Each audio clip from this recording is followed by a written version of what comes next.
যশোরে দুর্বৃত্তদের গুলিতে যুবক নিহত। যশোরে দুর্বৃত্তের গুলিতে মীর শামিল সাকিব সাদি নামের এক যুবক নিহত হয়েছেন। গতকাল সোমবার রাত 11:30টার দিকে শহরের রেলগেট এলাকায় এ ঘটনা ঘটে। শামিল যশোর শহরের রেলগেট এলাকার বাসিন্দা। তার বিরুদ্ধে যশোর কোতোয়ালি থানায় একাধিক মামলা আছে।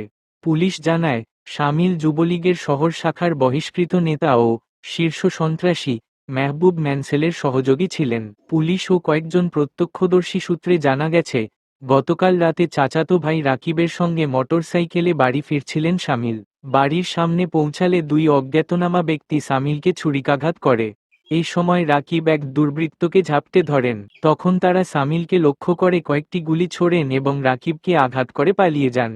তাদের ছোড়া গুলি শামিলের গলা ও বুকে বিদ্ধ হয়। পরে তাকে উদ্ধার করে যশোর জেনারেল হাসপাতালে নেওয়া হলে উন্নত চিকিৎসার জন্য তাকে রাজধানী ঢাকায় পাঠানো হয়। সেখানে আসার পথে গতকাল রাত 1টার দিকে তার মৃত্যু হয়। শামিলের মরদেহ যশোর জেনারেল হাসপাতালের মর্গে রাখা হয়েছে।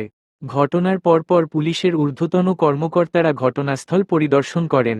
এই বিষয়ে জানতে যশোরের অতিরিক্ত পুলিশ সুপার নূর-ই আলম সিদ্দিকী ও কোতোয়ালি থানার ভারপ্রাপ্ত কর্মকর্তা ওসি কাজী বাবুল হোসেনের মুঠোফোনে একাধিকবার যোগাযোগ করা হলে কেউ সাড়া দেননি। তবে গতকাল রাতেই অতিরিক্ত পুলিশ সুপার নূর-ই আলম সিদ্দিকী হাসপাতালে সাংবাদিকদের জানান, কারা ও কী কারণে এ হত্যাকাণ্ড ঘটিয়েছে সেটি তাৎক্ষণিকভাবে জানা যায়নি। শামিল সন্ত্রাসী, তার বিরুদ্ধে একাধিক মামলা আছে। এছাড়া হত্যাকারী হিসেবে যাদের নাম আসছে তারাও সন্ত্রাসী। যারা এই হত্যাকাণ্ড ঘটিয়েছেন তাদের গ্রেপ্তারে অভিযানে শুরু করেছে পুলিশ।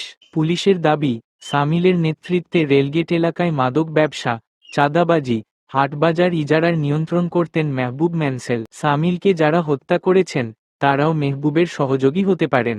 গত 5 আগস্ট রাজনৈতিক পট পরিবর্তনের পর তিনি আত্মগোপনে চলে যান। ফলে রেলস্টেশন বাজার ও রেলগেট এলাকার চাঁদার টাকা তাকে দেওয়া বন্ধ করেন শামিল। চাঁদার টাকা না পেয়ে মেহবুব তার অন্য সহযোগীদের দিয়ে শামিলকে হত্যা করিয়েছেন বলে ধারণা করছেন স্থানীয় বাসিন্দারা।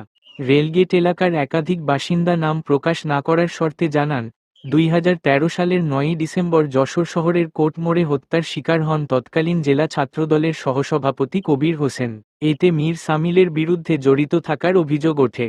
হত্যাকাণ্ডের পর মোটরসাইকেলে পালানোর সময় শহরের পালবাড়ি ভাস্কর্য মোড়ে দুর্ঘটনার শিকার হন তিনি। এতে তার এক পা কেটে ফেলতে হয়। এক পা হারিয়েও আওয়ামী লীগের ক্ষমতার প্রভাবে এলাকায় সন্ত্রাসী কর্মকাণ্ড ঘটিয়ে ত্রাস সৃষ্টি করেছিলেন। আত্মগোপনে থাকা মেহবুবের অনেক সহযোগী সম্প্রতি এলাকায় ফিরতে শুরু করেছেন। তাদের মধ্যে অভ্যন্তরীণ কোন্দলে শামিল খুন হতে পারেন।